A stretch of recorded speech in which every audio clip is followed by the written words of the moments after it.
What year, Sister Saa, did you arrive in England? I came to England in 1957. I landed on the 9th of June. Leave Jamaica the 7th and landed in London Airport at that time on 9th of June. Thank you. Brother Mills, what year did you arrive in England? I came to England 1961. I left Jamaica in the month of January and I land here in February. Thank you. Wonderful. Okay. And sir, can I ask you, what year did you arrive in England? I came here in 1961, the 12th of July. Landed at Southampton and made my way on the train to London. Same day. The same day. Okay. So what was your first place of worship when you came to England? My first worship was, the first church I went into was on Elliott Street, just for a day, because there was no Pentecostal church in Dudley. The second time church I went was the Church of Evil Methodist that I used to go. And that was April of the following year, 78. I was 98 in the road. And the door knocked. When I opened the door, Mother Collins opened the door, and she said, "There's 3 men out there for me." So I said to her, "Why me, not you?" Anyway, when I went out, it was Pastor Petty, Pastor Mason, Pastor Carr, it was 4.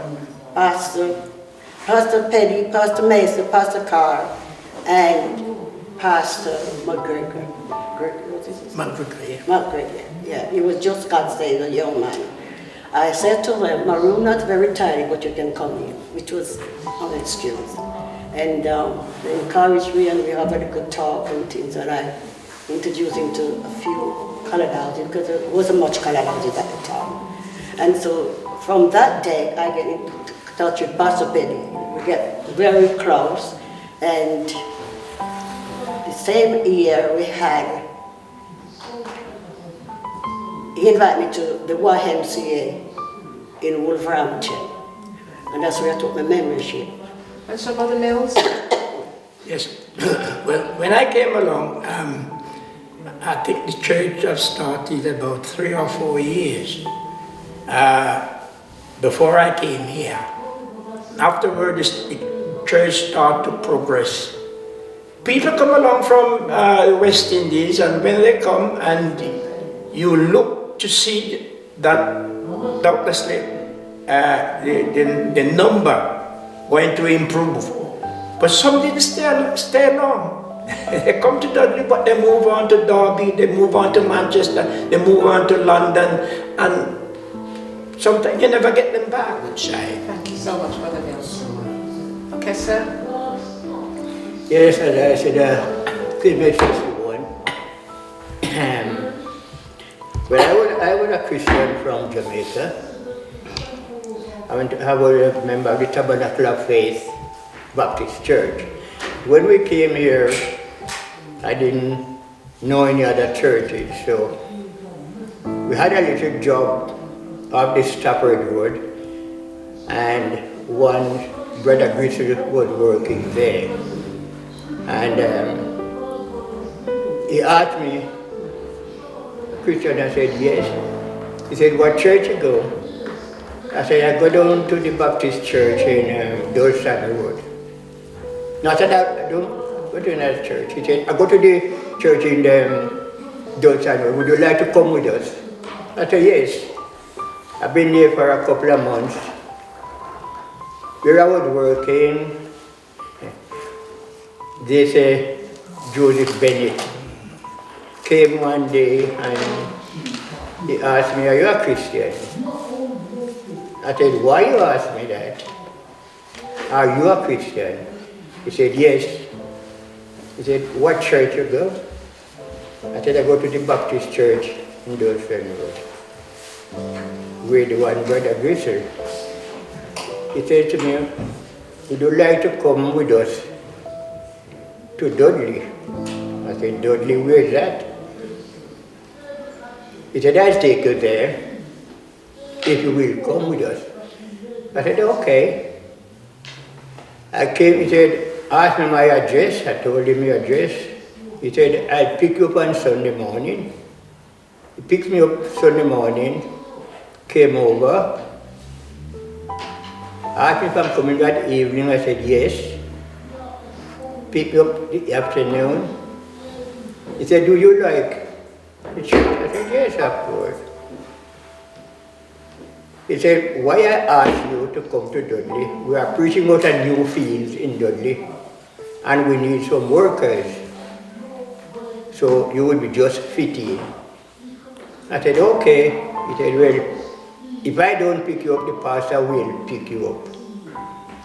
And then picked me up, and we've been coming over here 6 days a week, because as Brother Mills and Sister Saa just said, there was no building for us to worship up the temperance hall up there.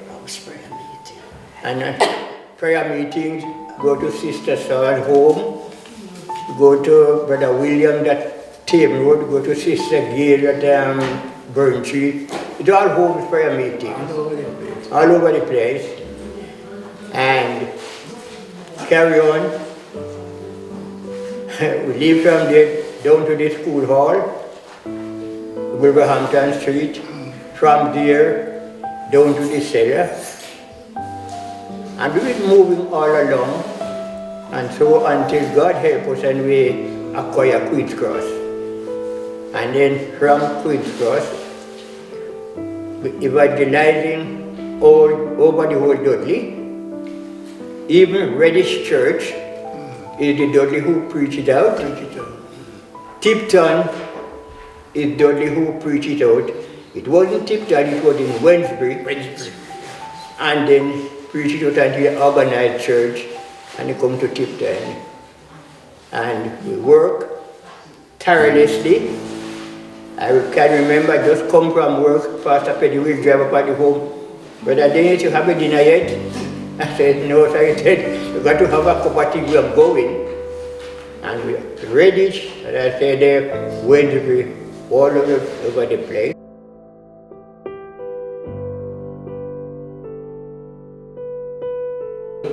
What year did you come to England?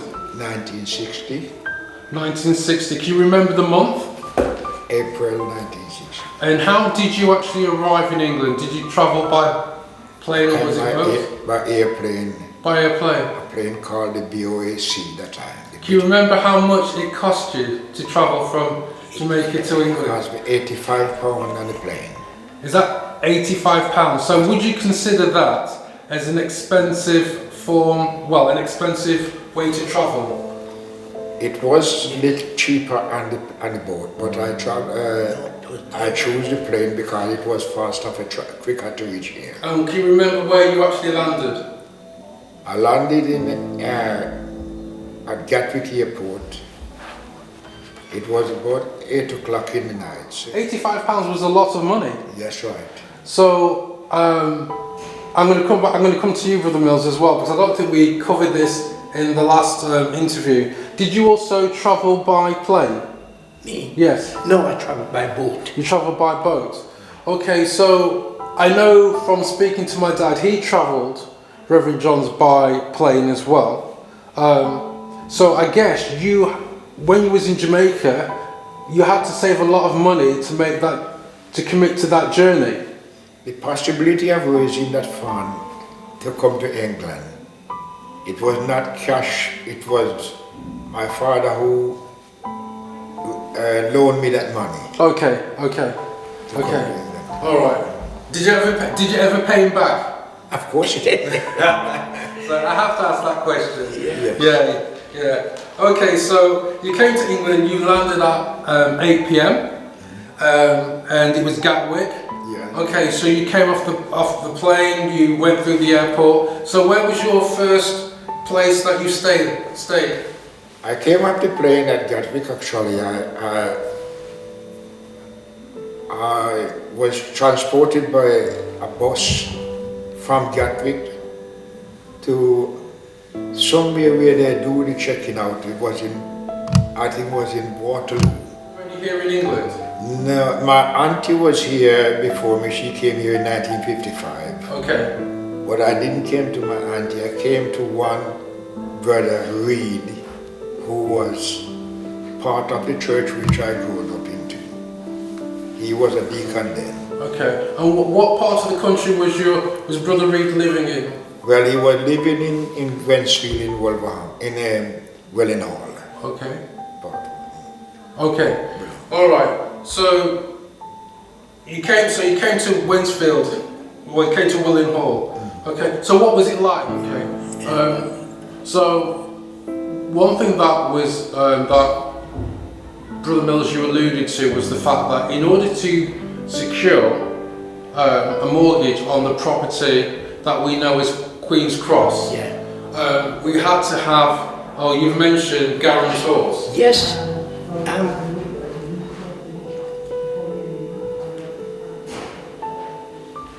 Okay, so can you just kind of elaborate with these guarantors? How did it work? I mean, Well, they wouldn't accept people who did not have a property of their own.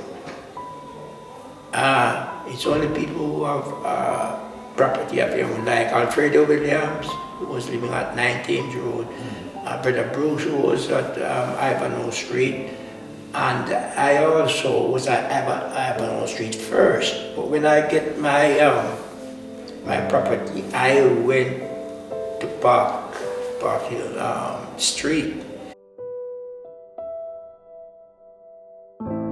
okay, in the 60th celebration, I have here right on the roll, Brother Bruce, affectionately known as Daddy Bruce. Brother Bruce, can you tell me the year in which you came to England from Jamaica? Yes, 1955, And what month was that? in October. Okay, and when you arrived, did you arrive by boat or by plane? I bought By boat. Okay, and did you arrive at Southampton? yes, from Southampton. Can you tell me some of the roles that you had within the church? The first thing of the church, the first stages that I was the secretary, treasurer. But you also had other roles as well, didn't you? Being a deacon, Yes. I don't know if I should say it is, but it was a little time away to be sing on the choir, Okay. and what again? Were you a van driver? Yes, drive the van. Okay. So let me just go back a little bit. So we've heard a lot about Queen's Cross, and you came in 1955. Before Queen's Cross was established, Yeah. When you came here, when Pastor Peddy began to evangelize in Dudley, there was an old Englishman by his name, we call him Pastor Griffin. He was the one that pastored the church at Hall Street before they knocked it down. And when we went with him and we sit down and talk together, he said we could have a hall that he has where he lives at top church, the Was that the Temple Row, was it? Or was that the mention, was it Temple House or? Temperance. Yeah, Temperance. The Temperance. Okay, that's it. He occupied that, and he gave us permission to have meeting there. When, if anything, and he was unable for us to stop there, he sent us up to his church now, and we use the back hall, or the vestry they call it. Okay, so as being said by other founding members, you moved from building to building, from house to house, from room to room. Yeah. Okay, at what point was there the vision to buy Queen's Cross? Now, let me say this.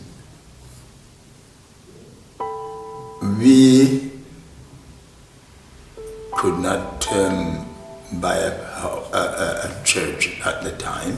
Okay. But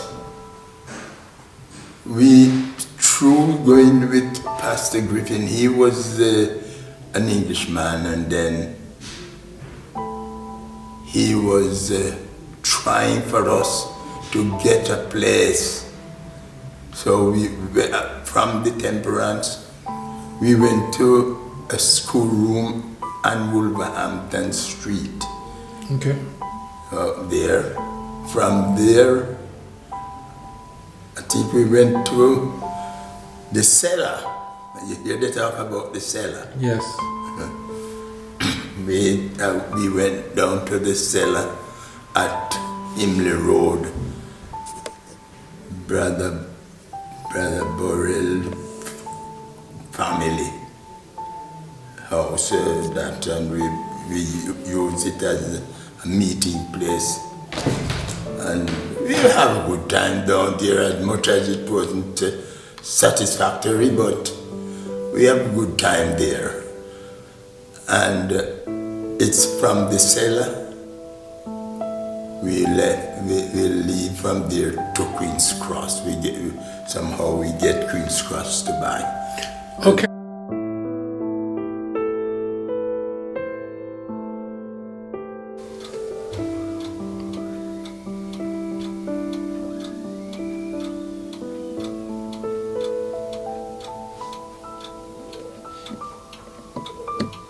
For the sake of this interview, I am Bishop L.A. Jackson, former pastor of the Dudley Church, local pastor and district pastor of the Dudley District. I have served the church and the district for 34 years.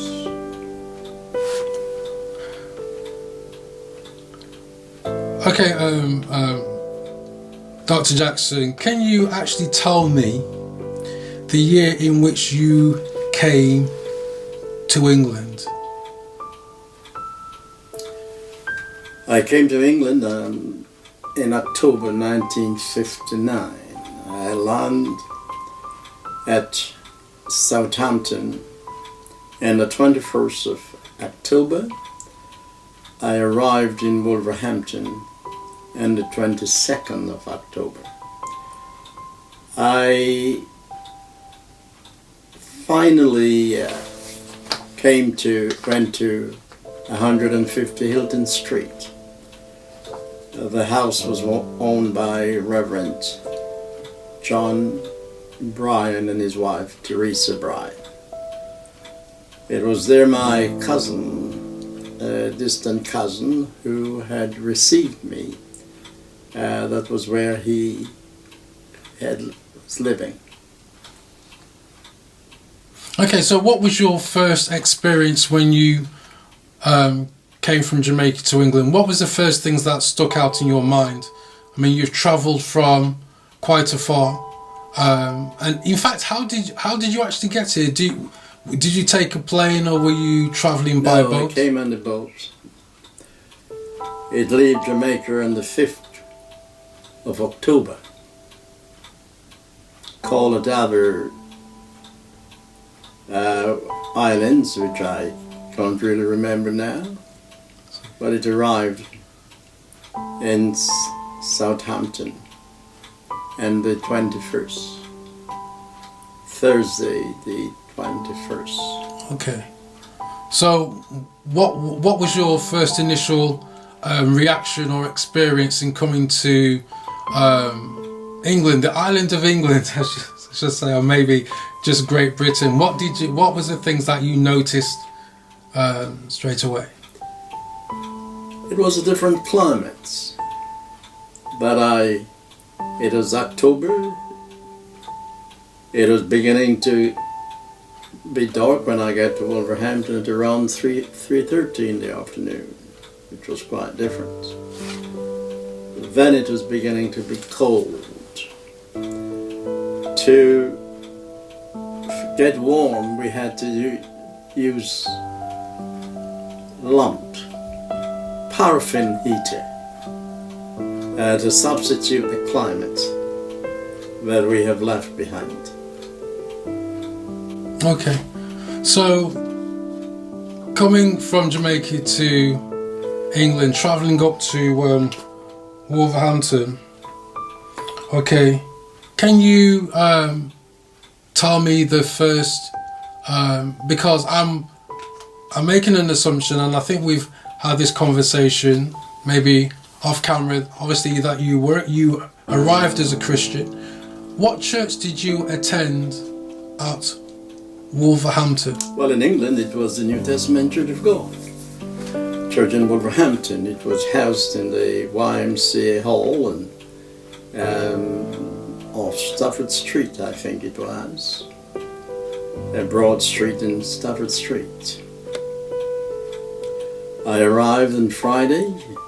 Sunday I was in church. Was Dudley Church, was that your first ministerial post, or did you have a ministerial post before that?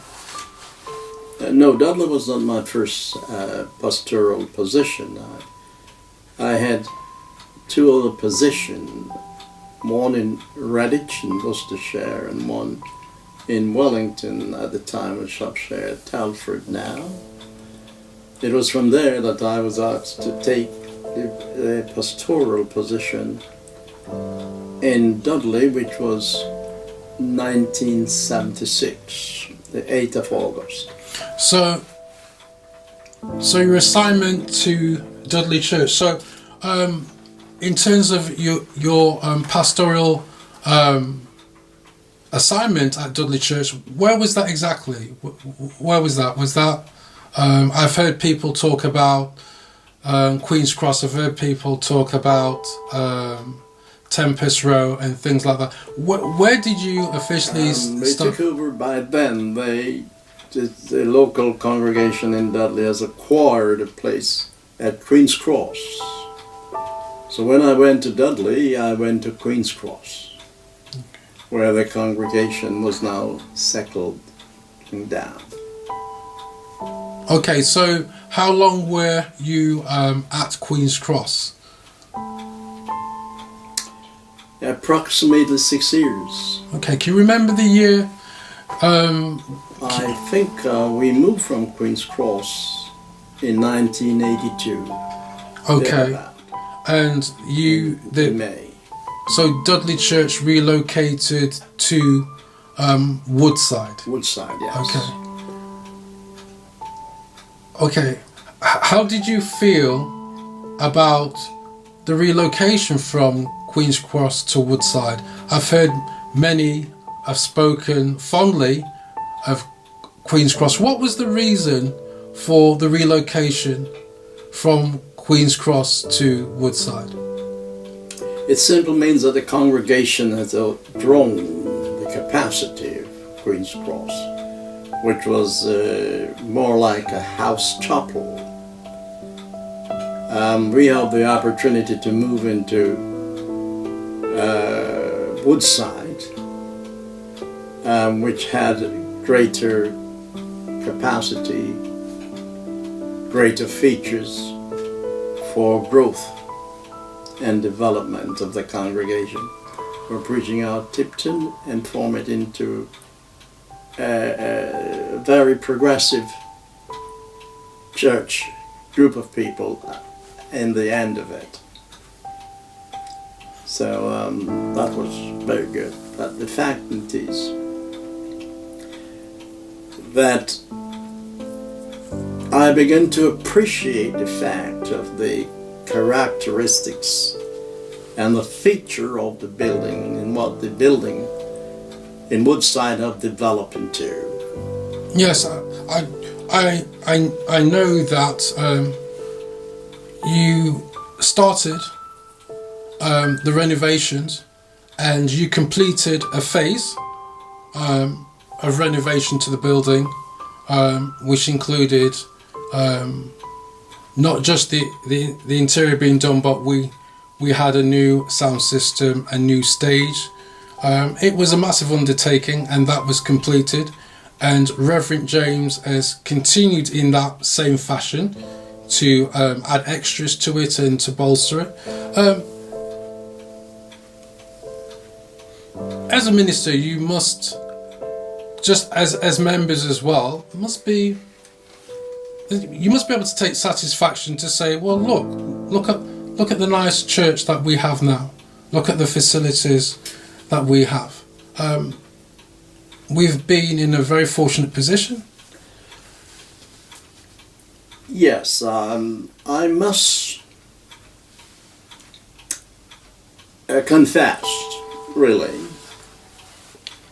I don't know if it is with joy, the struggles that the church and the brethren had in the early years. I heard them mention about under the cellar in the various school halls where they were, but they were moving from place to place. When I got to Dudley, we have, as I have said before, a house chapel. And to move out of there, where God has provided for us, the building that is at Woodside there now, then yes, I'm grateful for all the progress. Okay, then in summing up, 34 years, we've seen a mighty move in Dudley. The mighty army is being talked about, the ambassador is being talked about, Queen's Cross is being talked about, and various buildings and various, I guess, stories have also been spoken about by members. 34 years, Dudley's celebrating its 60th anniversary. There are those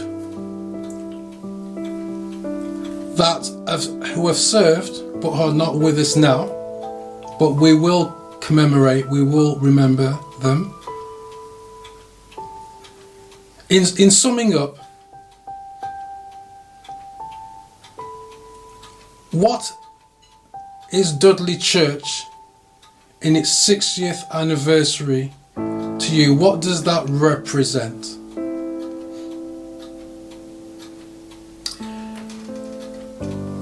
It represents quite a lot. The church in Dudley, as a matter of fact, we have got faithful members who have served the church. There are members now who are there who had been the foundation member on whom the church had started on. And we cannot but give God thanks and appreciate their faithfulness. And that I'm grateful for the faithfulness. So, Dr. Jackson, can you just tell me one of the high points of, as a pastor, as a district pastor, but a district pastor of Dudley Church, can you tell me one of the high points that you can remember and it filled you with joy and happiness?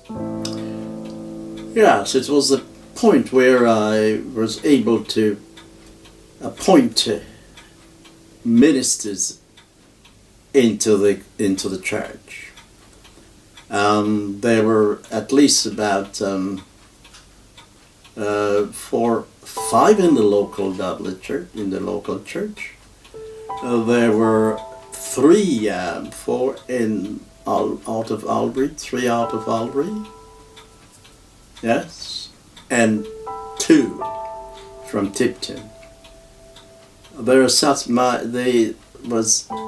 sincerely satisfying to know that there were men who was able to take, and men and women were able to take on the ministry.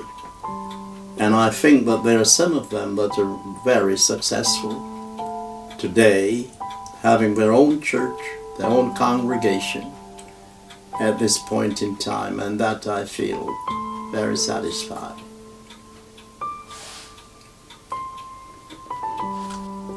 I think, like like parents growing up children and see children leaving the home, and some leave home like the prodigals. I think it has never been a joyful situation to see members whom you have baptized, whom you have cared for, in the end, for reasons that perhaps is hard to explain, leave the church. Some had went to other denomination, but others had left the Christian practice where that is concerned. That's hurtful. As far as where I am concerned, it has never been a joy to me. But that's the way the church operates in our times. So yes, if you can feel a little bit hurt, then it means that you were on a higher plane to feel hurt. And that is something that I had to agree with and look at scriptures to confirm and to say, well then, this is prophetic. It is the word of God, and we cannot do anything towards that. But in fact, I must say, there has been faithful people, and they're still faithful, and I hope that they will remain faithful to their calling. But that's the question. It is like parents. I have to set myself like a parent for the congregation and accept the result like whatever parents had to accept where it is concerned.